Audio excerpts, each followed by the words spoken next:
Buenas noches, profesor. En esta oportunidad vengo a exponer básicamente las bases biológicas del comportamiento humano. Dentro de ello, las partes importantes que hay que conocer de nuestra estructura de nuestro cerebro. He hecho un papelote en el cual estoy remarcando los puntos importantes que hay que tener en cuenta, como es la estructura de nuestro cerebro. La estructura de nuestro cerebro está básicamente conformado por 4 lóbulos. Dentro de ello tenemos el frontal, el parietal, el temporal y el occipital. Si vamos por el frontal, tenemos que conocer básicamente en qué está conformado, ¿no? En qué el lóbulo, qué es lo que relaciona con nuestro cuerpo. El movimiento, básicamente el movimiento, la inteligencia de razonamiento, la resolución de problemas, nuestra conducta, nuestra personalidad. Esto hace el lóbulo frontal. También tenemos el siguiente lóbulo, que es el parietal. El parietal, más que todo, controla la izquierda y la derecha, el movimiento, el lenguaje, las sensaciones, va relacionado también mucho con la lectura. El lóbulo temporal, que mucho está relacionado con nuestras emociones y lo que controla el habla, la conducta, el oído, la visión, también tiene mucha relación. El último lóbulo es el occipital, que va muy relacionado con la visión. El cerebelo, que también es parte de la estructura de nuestro cerebro, que engloba nuestro equilibrio. Es más que todo el equilibrio en nuestro cuerpo. La coordinación, el control fino de los músculos también. También podemos mencionar el tronco cerebral, que es una parte también importante, en el cual controla nuestra respiración y a su vez también nuestro ritmo cardíaco, como es la presión arterial o latidos cardíacos. Tenemos 2 hemisferios importantes, el hemisferio derecho y el hemisferio izquierdo. Podemos relacionar el hemisferio derecho como una forma de potenciar y resaltar nuestra creatividad e intuición, nuestra imaginación. Todo el lado artístico está dentro del hemisferio derecho, que a su vez controla el lado izquierdo. El hemisferio izquierdo igual. Es importante saber que el hemisferio izquierdo controla el derecho y que está relacionado con las ciencias, con la lógica, con el razonamiento matemático, con lo que es la escritura y bueno, los pensamientos analíticos, ¿no? Dentro de ello es importante conocer los 2 hemisferios. Es lo que yo puedo resaltar más dentro de este punto. El número 2, que son las funciones de Brodmann. Dentro de las funciones de Brodmann tenemos varios números que funcionan de diferentes maneras, tanto sensorial, auditivo, motor. Podemos tener la corteza somatosensitiva primaria, que viene a ser 1, 2, 3, que controla el lado táctil, recibe todas las sensaciones táctiles. Tenemos el área motora primaria. Antes que todo, ¿sí? ¿Qué pasa si se daña en este caso la corteza somatosensitiva primaria? ¿Qué puede pasar? Puede haber dolor en el tacto, ¿no? Puede haber problemas de ello. En el área motora primaria, que es el número 4, que controla el movimiento voluntario que tenemos en nuestro cuerpo. ¿Qué es lo que pasa si es que no podemos tener esta área, ¿no? El número 4, el área motora primaria. ¿Qué es lo que sucede? Pues puede dar epilepsia. Ahora, también tenemos el área premotora y el área motora suplementaria, que es el número 6. Controlan movimientos que acompañan los movimientos voluntarios. Y bueno, dificultad para caminar en el caso que no la tuviéramos o tuviéramos algún daño dentro de ello. También tenemos el área prefrontal, que es el 9, 10, 12, relación con el pensamiento, con el juicio. razonamiento también. Y hay un daño efectivamente, que es la incapacidad de toma de decisiones en el caso de que no tengamos esta área, ¿no?, prefrontal. También tenemos la área visual, que es primaria, el número 17, que es la incapacidad, en este caso es la función de la información, es la fusión de la información visual básicamente, ¿no? Y bueno, si no la tenemos, ¿qué sucede? Nos da una ceguera. Tenemos el área psicovisual también, o secundaria, que es el número 18-19, y bueno, se organiza a nivel de la retina, ¿no? También tenemos la corteza del lóbulo temporal, que es 20-21, que bueno, se realizan aspectos de información. El daño sería la incapacidad de los rostros familiares, básicamente, ¿no?, el no poder distinguirlos. El área psicoauditiva, que es muy importante, el número 22, relaciona con la comprensión del lenguaje oral, ¿no? ¿Cuál sería el daño? La falla auditiva, básicamente. El área límbica, 23, 24, 29, 30, que relaciona con las intuiciones, con las emociones. La corteza olfatoria, número 28 y 34, que es el comportamiento con los olores, los recuerdos, también en base. El daño que podríamos tener es tener recuerdos desagradables, alucinaciones. El área de Wernicke, un punto importante, el 39-40, que es la comprensión de las palabras y la producción de los discursos, básicamente, ¿no?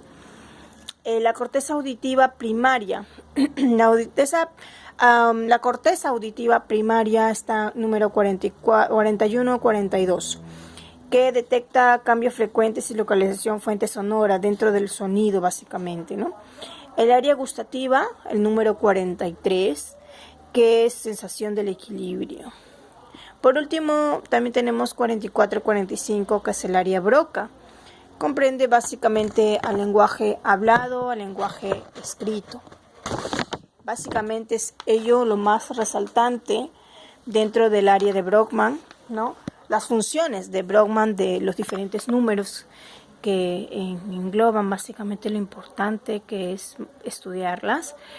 Y en el punto número 3, como pregunta, tenemos las diferencias de una fascia de Broca con las diferencias de una fascia de Wernicke. Tenemos acá la diferencia, básicamente entender que es una fascia. Yo comprendo la fascia, que es la investigación, ¿no?, de la lingüística clínica por un déficit lingüístico provocado por una lesión cerebral, un accidente, un tumor, algo que haya sucedido. Tenemos la fascia, dos tipos. Afasia de Broca, que es básicamente cuando tenemos problemas de articulación, problemas para poder articular las palabras. Hay palabras entrecortadas, esfuerzo de palabras, la vocalización es inarticulada, básicamente en relación con el área motora, ¿no? Alteración del lenguaje, reducción de cantidad de las palabras se reducen y a su vez gran esfuerzo por poder reproducirlas, es el número 44-45 del área de Broca. No es fluido la articulación, básicamente, no se fluye bien, lo cual he visto también videos en el cual sí hay pronta mejora con terapias, sí se puede tener mejoría y solución dentro del área de Broca. En algunos casos depende de la gravedad, y la diferencia que es con la afasia de Wernicke, es también un daño en el hemisferio izquierdo igual que en Broca, y está dentro del lóbulo temporal la afectación, la lesión en el área 22 de Wernicke. La característica es, acá hay un lenguaje fluido. El tema es que cuando tú comienzas a escuchar no hay una comprensión correcta, no hay una coherencia al momento de hablar, no tiene sentido lo que se dice.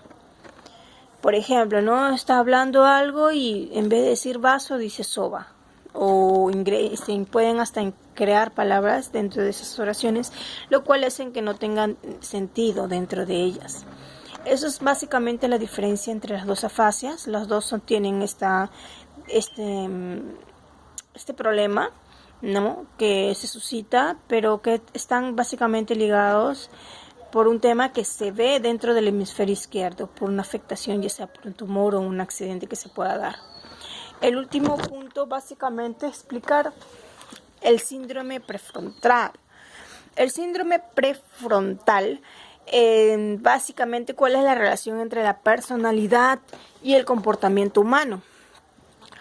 Este síndrome se da en 3 puntos importantes dentro de la relación con los demás.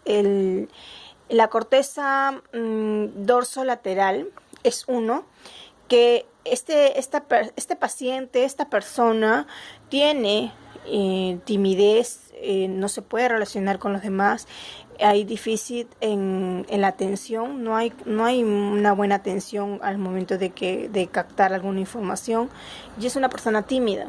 Tenemos también dentro del síndrome prefrontal otro tipo, que es el de corteza orbitaria. ¿Por qué corteza orbitaria? Porque es una persona expresiva, inclusive tendencia a contar chistes, una persona muy animada, pero a su vez también cambia diferentes conductas, ¿no? En este caso la personalidad y el comportamiento van de la mano porque hay un cambio brusco de conducta en este punto, ¿no? Y por último tenemos la corteza medial, que se ve afectada. ¿Por qué corteza medial? Justamente porque este paciente no tiene la información del tiempo y el espacio donde se encuentra. Es una persona que se desubica en su tiempo y espacio, déficit en memoria. Tú le puedes preguntar a esta persona que tiene este síndrome, puede estar en un parque y puedes preguntarle ¿dónde estás? Te va a responder otra cosa, estoy comprando medicinas o estoy en otro lugar. Es básicamente el que tiene una desubicación del tiempo y el espacio donde se encuentra. Y por último, para terminar, ¿por qué es importante una psicóloga o una persona que estudie psicología tener el curso en clave importante de bases biológicas del comportamiento humano? El estudio de las bases biológicas de la conducta y el comportamiento humano nos da una visión más global de la vida y sobre todo dominar las funciones, las características, las teorías de los temas que se practican en clase y también de lo que se lee. Yo he aprendido bastante, y ya como no tanto como psicóloga, sino un tema cultural, porque nosotros no conocíamos parte de nuestro cerebro, no tenemos información de qué es lo que tenemos, lo tan importante y preciado que es nuestro cerebro y todas las partes que están dentro de ellas y todo lo que hace nuestro cerebro y manda todo en nuestro cuerpo. Y como también como psicóloga es muy importante llevar de la mano con el aspecto biológico que cada día es cambiante en base también de nuestros autores, como nos pueden dejar esta información tan valiosa y a su vez de repente cambiar y mejorar la teoría de esta información tan importante y poder también mejorarla, ¿no? Es de suma importancia el desarrollo biológico del comportamiento humano, saber en base de la biología, ver cómo es el comportamiento de todo ser humano y cómo va su evolución, ¿no? Y a su vez junto de la mano con el estudio psicológico de este comportamiento humano. Eso sería todo, profesor. Mi aprendizaje del día a día, he podido estudiar, leer, es lo que he podido aprender. Y bueno, muchas gracias por su atención. Buenas noches.